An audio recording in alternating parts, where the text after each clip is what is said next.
Reporting. I'm joined now in studio by Labour Party Senator Aideen Hayden, the chairperson of Housing Charity Threshold, and by Karl Deeter of Irish Mortgage Brokers, who's also ethics officer for Renewa. Aideen Hayden, we've just seen some of the problems facing landlords, and I don't know how much sympathy there will be among the general public for landlords in general, but they may well argue, look, we took a hit when prices, when rents were falling.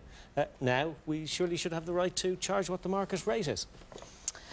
I think you've hit the nail on the head there to some extent, David, in that, yes, rents did fall quite dramatically between 2008 and 2011, which was not a good thing for landlords. In fact, it was a very negative thing for landlords, particularly landlords who'd borrowed heavily during the Celtic Tiger years.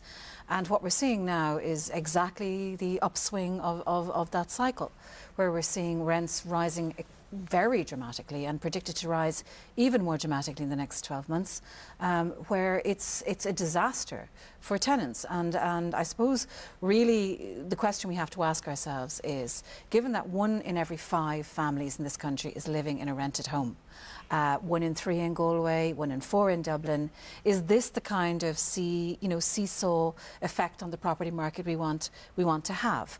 It doesn't benefit landlords and it doesn't benefit tenants. And as we saw from some of the case studies, there are people who are living in very difficult circumstances. I mean, I know myself that I have situations where tenants won't complain about the fact that the boiler's not working because they don't want to come to their landlord's attention because they're afraid they're going to get a rent increase. Obviously, at the margin of all of this, we're seeing a very significant rise in homelessness. And, not to put too fine a point on it, that's because rents are rising at a rate that many tenants just cannot afford to pay. And I think the whole issue about where we go with the rented sector is to make it a sustainable option for people, a sustainable option for families, and the only way to really do that is to bring in a model of regulation that builds in a fair return for landlords. They're entitled to a fair return, but brings certainty for tenants in terms of knowing where they and their children will be in 12 months' time. But landlords hearing that talk about certainty and fairness and all the rest of it are going to be worried that they're going to end up out of pocket. I don't actually accept that because, ultimately at the end of the day, what anybody who invests in property wants is a stable, steady return. A lot of Irish landlords, to be fair about this, particularly during the Celtic Tiger years, they didn't invest to become landlords.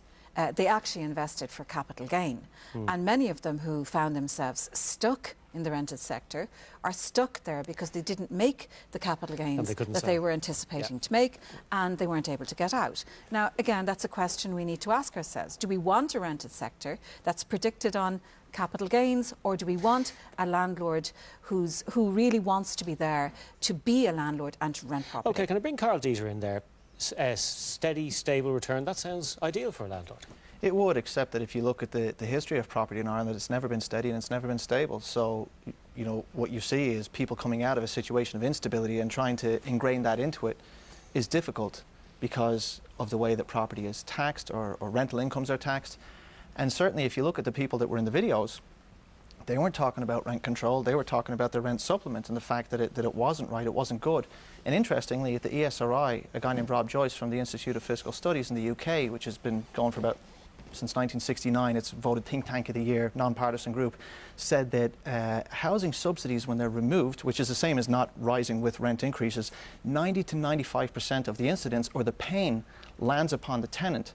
So as a short-term fix, it might be a better idea, given that 60% of money that goes into rent is taken back in taxation, to actually up that in the short term and really get at the core issue. A simpler way of dealing with it is to have control of rents, or certainty about rents at least. Yeah, well, I mean, it's simpler. Otherwise, the taxpayer is just subsidising landlords. The same as a hammer is a simple way to remove a tooth, more so than a dentist drill. What I'm talking about is getting the best results, and that isn't done through rent control. I think if you look at the academic literature, and if you were to put it on a seesaw, it generally comes down on the side of saying that rent controls aren't good.